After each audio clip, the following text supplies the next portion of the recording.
Hi everyone, you're with Business Insider. This is Sriram Iyer, and we bring to you the second episode of the special series, The Big Reset, all you need to win in the post-COVID world. But 2020 is turning out to be a bizarre year, isn't it? The latest of all shocks is the fact that crude oil prices went negative. To simply put, people were getting paid to take away oil. It's a bizarre moment in the history of the world economics. We went from there is very little oil in this world to now when it seems to be way too much oil. And all of this was caused in just about a month's lockdown to contain the coronavirus spread. One pandemic has tilted the complete dynamic of the world's energy market. Global oil demand is expected to fall by a record 9.3 million barrels per day this year, and this is because of all the containment measures that have been taken in the 180 plus countries to contain the spread of the novel coronavirus, which is called COVID-19.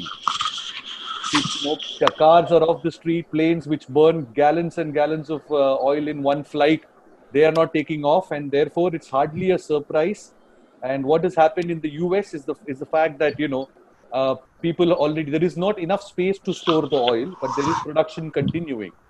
How does all of this change your life? How does this change the dynamics of your investments? And if you are corporates and you are analysts who are watching this space, investors, how should you plan your next phase of investment? How will this play out in the days and years to come? Will this crash be short-lived as we are seeing, or is there a new normal? Where is the middle point of all this, the volatile period that we are living in? And to discuss all of that, we have a panel of eminent guests with us today. Deven Choksi from KR Choksi Securities, one of the last words in India's energy market. We have Mihir Sharma from ORF, our partner in this special initiative that we have undertaken. And this is only the second episode. We will bring to you a lot more in the days to come. Thank you, Mihir. Thank you, Deven, for joining us. So let me start with you, Mihir. To put it simply, what do you think? There are a lot of questions out there that a lot of young people, laymen, are asking. That is it true that am I going to go to the petrol pump and get petrol and some money when I come back? Obviously, that's not the case. Can you simply explain to our viewers why won't it play out like that for the Indian consumers? I think it's important to recognize that the oil market, of course, is a large and complex thing with many different prices for many different kinds of oil at many different places. What we saw yesterday was one particular oil price, the price of what's called West Texas Intermediate, for delivery in the month of May, dipped below zero, and it dipped below zero because yesterday was the last day to close contracts on delivery in the month of May. It so happened that for delivery in the month of May of that particular kind of WTI to be picked up in a small town in America, that was already saturated. People had enormous amounts of oil on hand, so they had to have it taken away so they could start filling up their storage with what needed to be produced for the next coming months. It's a reflection of the fact that a large part of the oil market is under strain. It doesn't reflect the actual price of oil, right? The actual price of oil is very low, but it's in probably the 20s per barrel somewhere, and that's probably what it's going to stay at, according to most experts, for the coming, for the next few weeks while the pandemic works itself out. Fantastic. Let me take this to Deven. Do you also agree with Mihir? And also for our viewers, we are being joined by Jal Irani from Edelweiss also, gracing us in this occasion with his views. But before we go to Jal, let me take it to Deven. To the most important question that's bothering the markets. What is the fair price of oil at this stage, according to you? Right. Well, I think the crude oil prices for different countries, they remain different at the oil well head levels for the production. You look at the Kingdom of Saudi Arabia, I think the price is ridiculously low in some cents, and I think not even in dollar. Yeah, can we just further, because it's a very interesting detail, Deven, I'm sorry to butt in there. For our young viewers who are watching, Saudi Arabia, spends 3 cents to produce a barrel of oil. Am I correct? That's right. So at the oil wellhead level, I think the cost of production is that kind of a low cost of production. But when you add the country's economic cost to sell oil, finally, I think their economic cost comes out to be $83 to a barrel. Russia, for another example, if you take it, I think that would be at oil well head level, the cost would be around $22 to a barrel. But economic cost for them would be, I think, anything in excess of $45 to a barrel. America would be no different. I think they would probably produce at a much higher price, actually. I think upwards of $48 to a barrel. And I think their economic cost certainly, I think, is going to be also on the higher side. So I think the point which I'm trying to say that currently the situation of production and less amount of demand is there. As a result of which, I think we are seeing a sharp fall in the crude oil prices, and including, I think, for the month of May, as you explained, I think the negative price, I think, as far as the crude oil for the first time in the history of almost, I think, has happened. Now, I think on one side, this is extremely beneficial to crude oil consuming countries like ours. But on the other side, I think those who are crude oil producers, I think for them it's a death knell.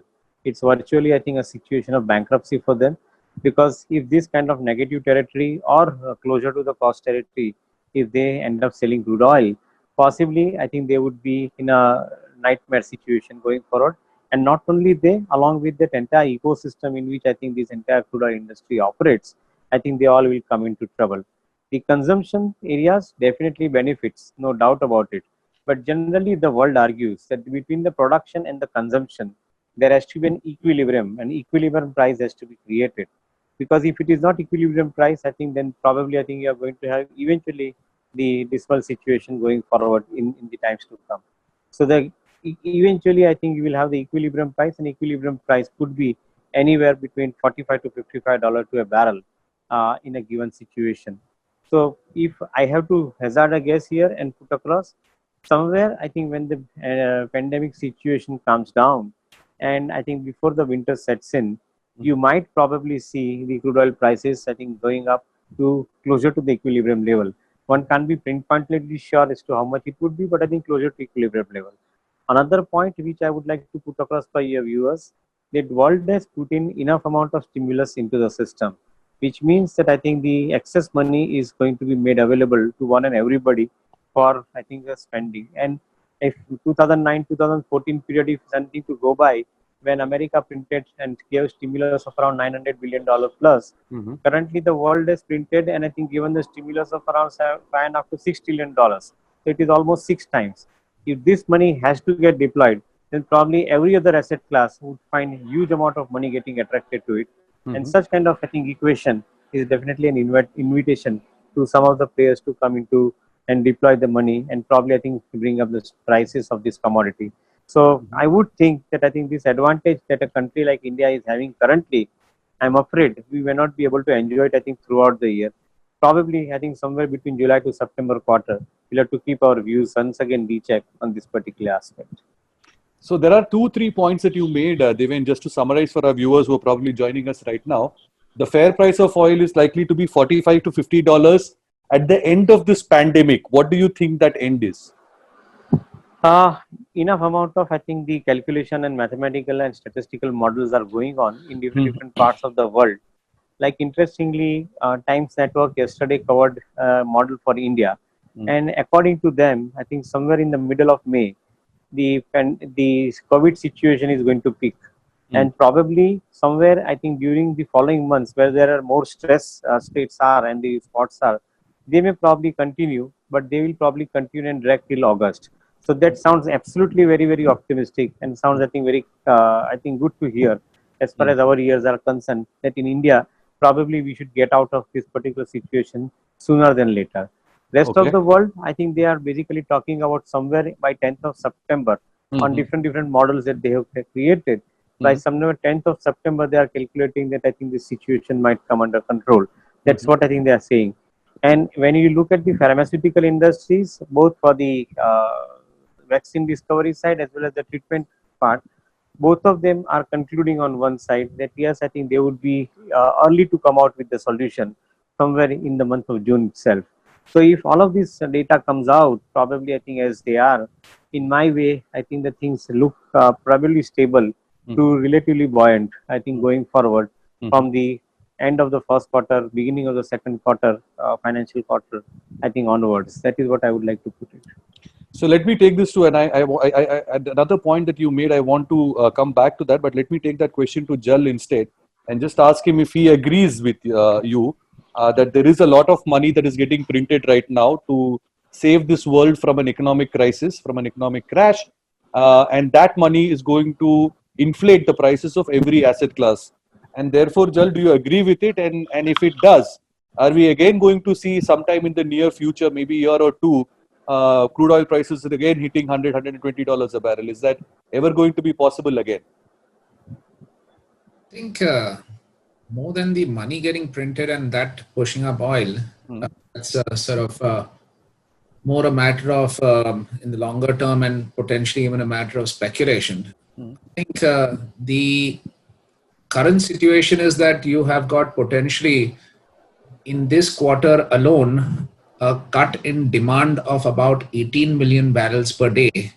And in sharp contrast, you've got OPEC cutting production by barely 9.7 million barrels. In addition to that, potentially the US is going to cut by a little more. But the pace of inventory rise as a result of this huge increase is scary. So at the moment, we are reaching a 40-year high. In fact, potentially, once the data comes out for this month, we would have gone past a 40-year high in terms of trying to manage the global OECD inventories would have crossed a 40-year high. And this situation is likely to continue for the next couple of months, as a result of which you would have gone to a situation where you don't have a single barrel of storage left, whether in strategic reserves around the world or even floating, which is a very expensive proposition. So at the moment, one is trying to sell crude as fast as possible, and sell crude as fast as possible, but just not managing to do so. Now, at some stage, you're going to have a crossover. So essentially, your production cuts are likely to continue. Shale is in a position to, after OPEC cut production fastest, but then at the same time, it takes some time. US rig count has halved year on year. Even week on week, it is down about 15-16%. That still takes at least 3 months, if not a year, to actually cut production. So you're gonna continue getting the production decrease. And at some stage, once COVID dies down, you're going to get a demand increase. And at that inflection point, you could get a massive increase in oil prices. But I think, as Devin alluded, I look at a long-term oil price in the region of about $42 to $50. I wouldn't see it going up, beyond those levels materially. Yes. I agree with you. I mean, there is definitely a demand squeeze that right now, which is causing this fall. And both Devin and Jal agree that $45 to $50 in the long term. And correct me if I am wrong, any one of you gentlemen, when you say long term, you mean beyond this year, beyond 2021? Yes, I think safely assume that I think this kind of period is not going to be very, very close, I think, as far as I think this aspect is concerned. Largely because of, I think, the inventory adjustments also would take place in subsequent period of time. Yes, I want to come on that, Devin. Before that, let me take it to Mihir. Mihir, from an Indian economy point of view, there is obviously, a very sort of cursory analysis would say that, this is great for India, and how the fiscal deficit will get some kind of reprieve. The government will be left with a little more money to spend on COVID and in stimulating the economy. But there is also a fact that we sort of learned in the last oil crash, when it went down to $30 a few years ago. We also, the crashing oil price also hurts our exports, because that also is a significant part of our exports. So the value of that exports also goes down. And therefore, the relief that we expect on the current account deficit or the fiscal deficit doesn't really materialize in a big way. That is true to an extent. So I think that at this point in time, we have other more immediate worries. In general, we suffer, of course, when we have a high crude oil prices, because that means costs throughout the economy are higher, and the government, as you pointed out, does have less money to spend on other things. This year is unfortunately difficult in a different way. And I'm not talking about pandemic in particular. What I'm saying is that a large part of how the government always intended to finance its spending this year was through disinvestment in BPCL, which had a big role to play in financing the fiscal deficit, in providing the government with money to spend going forward. Thanks for cutting to the chase. You took away 3 questions in the middle. I apologize. So why don't you ask one of those questions? No, I'm fine. I'm absolutely glad. I mean, Yeah. this is really, we need to get to the crux of the matter, which is BPCL's disinvestment. Yes. Well, I think so. The question that we have here is that what is the impact on the government going forward? And we have, and on the refining business altogether, we do know that we by and large have tried to fill up on our strategic petroleum reserve. So, you know, we did it earlier this year. As far as I know, there's only space for about 10 to 15 million barrels left. We can do that. Refineries themselves, state-owned refineries themselves are saying that they're by and large set up with their crude oil capacity until maybe the middle of June. So this immediate price decrease is not really making a big difference to us right now. Yeah. Okay, so the question is, what does it mean going forward? And one of the things that it means is that the oil economy outside the country is a little short on cash, right? It's a little desperate right now. So the ways in which we were expecting them to start putting money into India, those pathways have been closed off. And there were multiple ways in which we hoped for it. We expected maybe that Aramco would put money into RIL. We expected that maybe there would be people from the oil industry who would participate in driving BPCL's price up as and when the government began to sell it. So these are ways in which that money, which we had hoped within India to get a bit of, get our hands on, that money now has other destinations. You know, those oil companies are looking for other ways in which they can put their cash reserves to work. So this is something that I think is our immediate impact going forward. Yes, I think to summarize, to make it simpler for our viewers, what Mihir is saying is that low oil prices means the government does not get the money from the BPCL disinvestment by selling stake in BPCL, which is supposed to be a big contributor to the government's kitty to spend on the economy, spend on your roads and bridges and your facilities.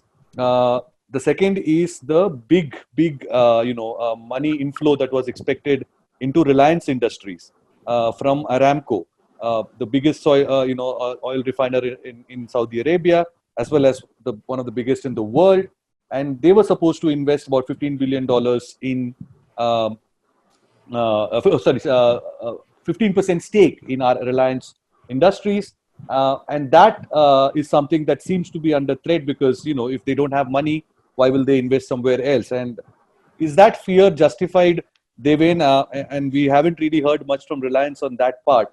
From the last earnings and the commentary since then, how feasible is it for Aramco to put in money in Reliance at this time? So leave aside this situation for a while, because I think this situation is an exceptional situation which has come in the middle. And as we all believe that I think nothing is going to remain permanent, and I think in this kind of pandemic situation. So certainly we would be expecting the better times going forward, and I think we'll talk, if time permits, on this subject a little later.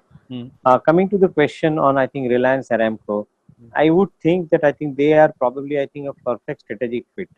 Because on one side you have got single location largest refinery, which is basically trying of expanding the capacity to 100 million tons per annum, and at the same time I think you require the feedstock in form of crude oil. The producer would definitely want, I think, the consumption integrated to it, and if there is a forward integration to it, I think for them it makes more sense. What could be the money flowing in, what could be the valuation coming in, whether it will happen now, it will happen a little later, not too sure in the given situation. But the fact remains that I think this is a strategic kind of a move, both for Aramco as well as for Reliance. And if that holds true, then in such situation, moment you see the first stability signs, I would think that I think investment would take place in this direction, because it is, as I am making a point again, it is not a 1 quarter, 2 quarter kind of a phenomena that somebody is looking at. This is probably, I think, the lifetime investment that one is making No, into but the in business. I think the question is, in the post-COVID world, does the same pricing hold? You alluded to the valuation. Let me take that question to Jal. Do you think that the valuation that was arrived at before the coronavirus and before the world seems to be shocked into a new normal, do you think the same pricing will hold in the post-COVID world? So I would suspect with Aramco having a little less money in its pocket, note that the country has got about a $500 billion sovereign fund. And even at these crude prices, the cash flows are very strong. But for the country, the break-even cost to finance the country deficit is fairly high, I believe. So these current environment, obviously, they've got a little less money in the pocket. Most of these deals are done on a really long-term time horizon, and not assuming the valuations itself are not such short-term oriented. And therefore, we got to look at really some of these significant long-term synergies. India, by far, is one of the most competitive refining bases in the world. If you look at the operating cost of Indian refineries, it's only $2. Japan, Europe go in excess of $5. So firstly, it's a very competitive refining base in the world. Mind you, it's the third largest. Secondly, it's the fastest, it's the fastest large growing market in the world. And although oil is forecast to peak by potentially 2030 or so globally, in India, at least for the next 20 years, it's poised to grow very significantly. So therefore, from Saudi Arabia's perspective, who's got 100 years odd of reserves and to that extent growing, it's got to find home to that reserves. So therefore, from their perspective, to secure actually a large customer in one of the fastest growing markets in the world is very critical. So from their perspective, and as Devin said, it's a match of two significant synergistic global majors. I think the longer term valuation is slightly altered, but I would imagine not significantly altered. Can you put a percentage figure to that? The timeline will certainly get pushed out. Can you put a percentage figure to that? The slight percentage? altering to the long-term valuation? I would say very difficult to say. I know that one was looking at 20% stake sale at $15 billion. Very difficult to say how that would swing around. So will it fall by, do you have any back of the envelope calculations on that? Afraid I haven't done any specific calculation. That's okay. I was just, it's my job to look for a headline. Sure. So I will try to do that. But Devin, there is also the other set of problems, right? While it is very easy to cheer for low oil prices, India being a net importer, the fact of the matter is that a lot of oil was already bought, and that oil is now worth zero, or at least closer to that. And which means companies like Indian Oil, BPCL, HPCL have to write down the value of their inventory to a level that can cause huge losses, accounting losses in their books. And I think that is something that we are to expect in this quarter and the upcoming earnings, which is going to be announced this month, and also in the subsequent quarters. So generally, I think our understanding on the refining side of the business is generally they are hedged as far as I think their requirement is concerned.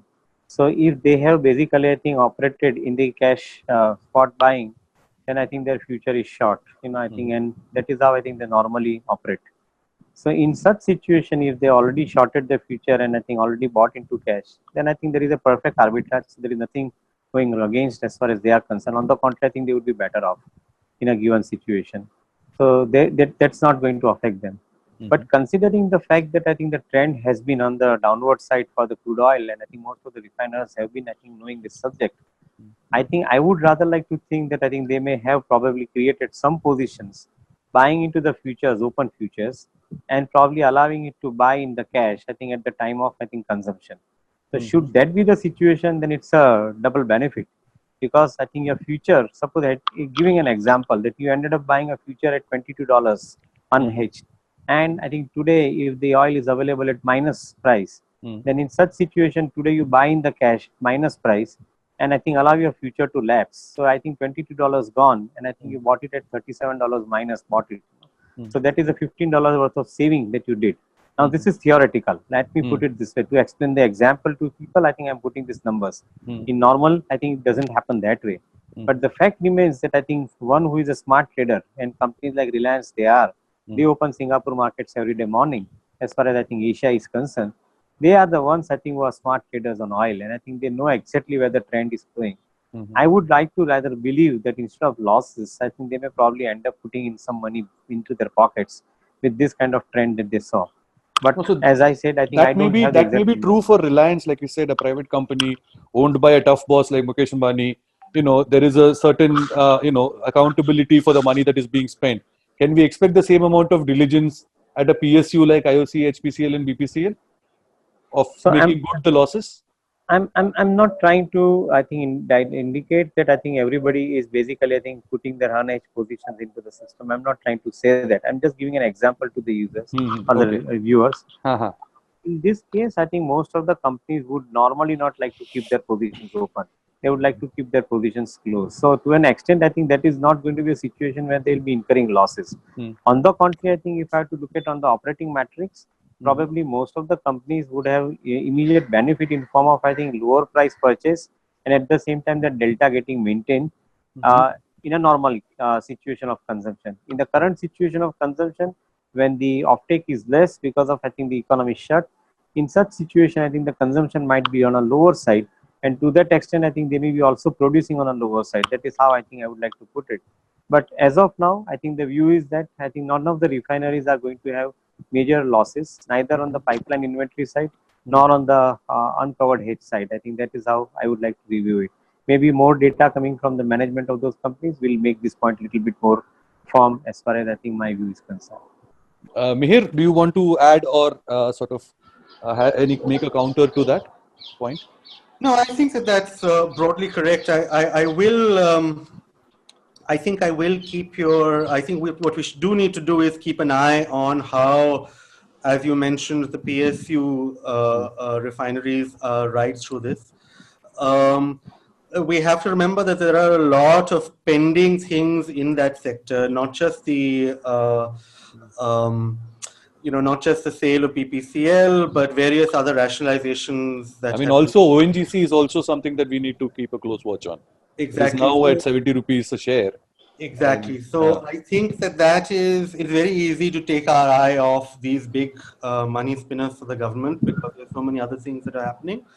But it's very important that we keep an eye on them. Jal, what do you think is the future for ONGC as a stock and as a company? So ONGC, our calculation is that firstly at these oil prices it's not making money. We estimate that it's a break even at the net profit level is somewhere between $30 to $35 a barrel. But at the cash level it's still making decent money. Its cash break even is somewhere in the region of $20 a barrel. So its cash break even is actually and so is this lifting cost generally on the lower end of the global spectrum. So a lot more companies are actually significantly hurting globally, and therefore production cuts, including in the shale space, which are going to take place. So to that extent, ONGC is fairly competitive. Because the question one has to ask is in the near term, how significantly how much lower can things get, and to that extent there will be they may not make money on the net profit side. And the second question to ask is then at what oil levels does it become viable to invest into new businesses? I think it's KG offshore basin has got a reasonably low break even, and that's a project that's progressed with significantly, so that's a sunk cost already. Incrementally, what projects are viable or not, one will have to see. notably, that's on the oil side. On the gas side, similarly, they're not making money. Their break-even is again closer to $3.50 an MMBTU. They're getting below $3 an MMBTU. Now that depends a lot on how the the government pricing formula evolves there. At the moment, it's linked to 4 very low global benchmarks, and ONGC has been asking to have that changed. I would be surprised if it happens in a tearing rush. But India generally tends to have significantly greater gas reserves which can get exploited at more international prices, and that could be a significant growth area in the very long term for ONGC as well. That's true. And what about Devin? What is your view on the oil marketing companies, IOC, HPCL, BPCL? How much downside more can we expect in the next month or so before we see any recovery? So a lot would depend on how fast I think we come back as far as our economic activities are concerned. Be it I think starting of airline, or be it starting of factories, or be it starting of transportation, etc. Fortunately, with yesterday's gradual uplifting of the lockdown, is basically suggesting that at least 60% of India's economy is going to get some momentum in next I think week, 15 days, 3 weeks time. So that is positive. And should that be the situation, at least I think we'll be seeing a larger part of the movement taking place. Also considering the fact that some of the data which I just spelled out earlier, suppose in middle of May, I think we are seeing the situation of COVID picking out in India. And in such case, I think we should be seeing the ramp up of economic activity. And as I was making a point a little earlier, I'm of the view that I think the current demand in the system has not gone away. In fact, India has done a couple of smart things, if you ask me. One, of course, I think on the health side of the economy, they have prevented the spread considerably compared to I think what other economies of the world has to face. I think we are we not being Devin? Just to, I know this is a slight digression from our topic, so I want to interrupt. Allow me to just finish that point. I'm just connecting another point to this part of it. Okay. On one side, I think we have made this particular attempt of I think not allowing the spread taking place. On the other side, I think our financial system, instead of putting money directly in the hands of companies and in the hands of consumers, I think is still monitoring the money through the channel. I think which is a very, very powerful. That is agreeable. Yeah. So if these two things are to be considered into account, then the world will look at us relatively more differently going forward. That we are probably, I think, one of the better disciplined countries as far as I think our implementation strategy goes.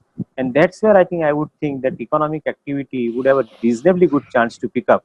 And probably I think the kind of roadmap that we have laid down for the new projects to be coming up on the infrastructure side, it could possibly attract relatively faster money. Given the availability of funds in the global market at a discounted rate, I would rather be optimistic that I think the money would come into Indian economy at a much faster pace than we have ever seen before. So keep your fingers crossed on this aspect. I would like Behir to counter that in 1 minute. But before I go to him, I just one point both to Mr. Choksi and Mr. Irani. What is the fair price for Reliance Industries at 1,220 rupees? Is this a share that people should buy, or is it something that they should wait before to see lower levels?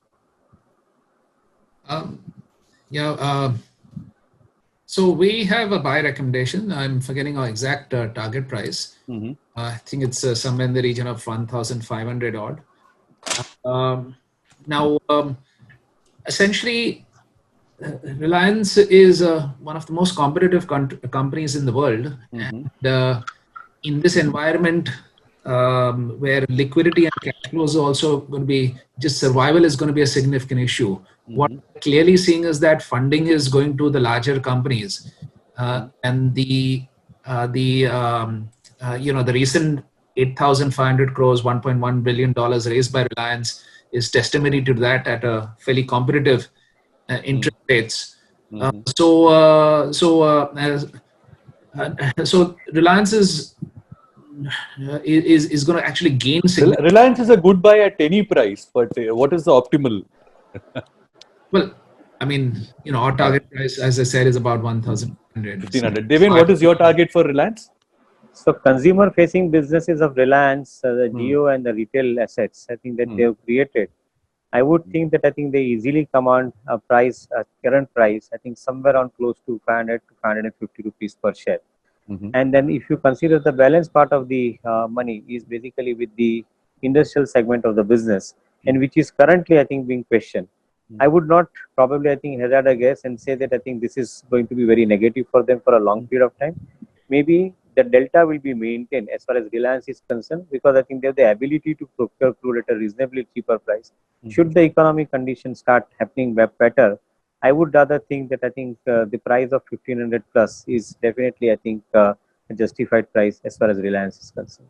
Okay, both of our, Deven and Jal have a target price of about 1500. So if you're buying it even at this price, you're probably making about 300 rupees a share, possibly in the next 1 year. This is not my recommendation, just to be sure. But Mihir, just wanted to sort of, I know this is a little, I want you to keep this short and like the optimism that Deven is sharing with us, and I hope he's right. I pray to God that we come out of this sooner than later, and that we have done all the right things in terms of containing the spread of coronavirus. But do you share the kind of optimism that, the numbers are low because they are low, or the numbers are low because we haven't found out? I share one aspect of Mr. Choksi's optimism, and that is that I think that we have been relatively careful about how much we have spent. Right? Yeah. So there has been some discipline on the fiscal side. Our RBI has not, I mean, one can question some of the things that they have done, and I have, but they haven't gone the whole hog and become an actual commercial bank like some other central banks across the world.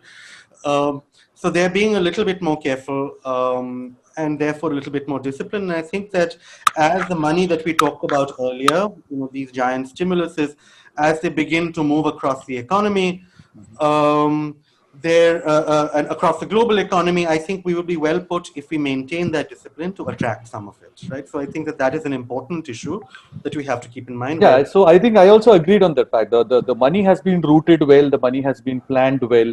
At least at this stage, it seems that way. But the testing is the important bit, I think. That said, I think that everyone should remain very agnostic about the course of this pandemic going forward. Our numbers look good when you look at them on a spreadsheet, and I think that a lot of us are accustomed to looking at spreadsheets. And the fact is that when I look at it, I'm always like, okay.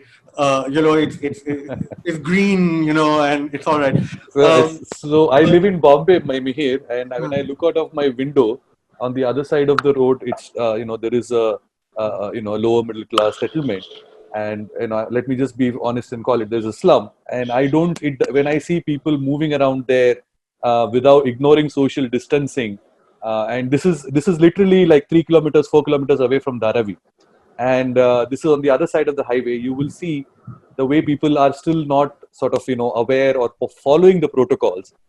It doesn't give me any amount of optimism. Well, Sriram, I think that, you're right, that there are some circumstances under which many Indians, because of the constraints on their lifestyle. Yes, I know. I agree. They probably don't have a choice. Maintain social distancing. Yeah. That said, I think that even if you look at it with comparable countries, I would say Indonesia, right, is one very comparable country, very comparable economy. And they have discovered that with a slightly less draconian lockdown, they're actually doing considerably worse at a similar level of testing in the population, right? So I think that we have, for now, at least because of the strength of the lockdown, managed to contain something of the spread. But the fact is, and we all know this, the lockdown cannot continue at this level forever. So what will really test state capacity going forward is how you lift the lockdown partially. How do you maintain the controls on hotspots? How do you get maybe a green card system whereby there is ample testing allowing people to move if they have a sort of green test. All these are very difficult things, and for a state like ours, which is typically not able to put these things into place very easily, it is going to be a great challenge. So I think that we have to remain agnostic about what happens 3 months from now, 6 months from now, and very definitely in November. Because let's remember the 1918-1919 influenza epidemic hit us around this time, but really killed us in the second wave. when the flu season comes back. So we have to be very, very pragmatic and agnostic going forward. And Devin, would you like to sort of respond to that, because it was a response to your point, to be fair? Yes, I think I tend to agree that I think we are probably, I think, far better in disciplining our financial aspects of the management of the economy. What would be more interesting to me to watch out for in coming period as to how swiftly the government and the officials are moving. They have done a commendable job in closing down the economy, but how fast they would basically bring up the economy and allow the commercial activity to take place, along with I think a good amount of I think care and the requirement of managing this particular activity and prohibiting it from happening I think in future. It will be interesting to watch out for. As far as I think the commercial part of the economy is concerned, I would rather like to think that sooner you make availability of funds for the country, it may be better. This could be the time wherein I think you probably open up the gates of the country to allow more amount of investment taking place. So certainly I think easier you make it for people to come in, better it would be at this point of time. Maybe I'm going to advocate at some point of time that I think we will have to, without restrictions, we'll have to allow some black money which has been parked outside the country to come into the country. Aren't we all hoping for that? And I think that is where we are creating hurdles to bring that money. I think we should not be keeping hurdles. If that is removed, then probably I think money will come faster. And what we need is I think a decent set of $20 billion. If that money comes in, I would think that I think the economy would move faster than what we have seen before. Okay, I have one last question. We've completely timed out here. To Devin, I think I want you to keep it as crisp as you can. Two questions. One about this money flowing in. I think we're all looking forward to some foreign investments coming in. Like you said, black money coming back. A lot of that is, if it happens, it's great. But to sort of go back to a point that we made earlier in the show, that sovereign wealth funds like the ones in the Middle East, in China, there is not enough money because they're all spending in their own geographies to stimulate their own economies, etc. How do you think? Do you think that money will come back into the Indian market? The chase for yields, etc. All those. I don't want to get into the jargon because I want to keep this simple. Do you see foreign money coming back into the market? Will they have enough cash to spare for Indian stocks? Number two is I didn't ask your view on BPCL's divestment. What does it do to the stock if it doesn't happen this year? So that second question is a relatively easier question to answer to begin with. I would rather think that I think BPCL divestment, probably if it happens somewhere in January to March quarter, I think India would be lucky to have it happen, I think in that particular period. And we allow the situation to happen, I think, before we discuss further on that thing. Coming to the point of first question of sovereign funds, my take is that I think arbitrage opportunity is extremely strong. You have on one side flat to negative interest rates happening, and most of the global sovereign fund, including family office funds, which are sitting idle and generating negative return, they would probably look at I think a strong arbitrage possibility. And India has got that particular potential to attract that fund because of, I think, as I explained earlier, the roadmap is laid down and I think spending is already happening. So from that perspective, my reading says that I think it's a matter of time that you will find the sovereign funds coming back with money. Already they have infused significant amount of stimulus, so that should not be having a doubt that where the money will come from. Money is already infused into the system. Money will have to find its way or the channel it into the opportunity that we are talking about. So remain reasonably confident about that, and I would like to consider this situation as more optimistic than otherwise. Okay, so there is if foreign governments, foreign sovereign wealth funds have money, I think they're safer to park in India because they might end up making a little bit of money, if not much. I think that's the view. But for BPCL, you're basically telling people to stay away from it and hoping that the divestment happens in Jan to March. Am I reading it right? I'm saying that I think Jan to March the disinvestment take place. I think, and in between till that point of time, I'm not saying that you buy or sell because that's not my job to recommend at this. No. I'm just saying, as an investment thesis, does it make sense? No. I would rather stay comfortable with likes of Reliance if I have to put my money. Fantastic.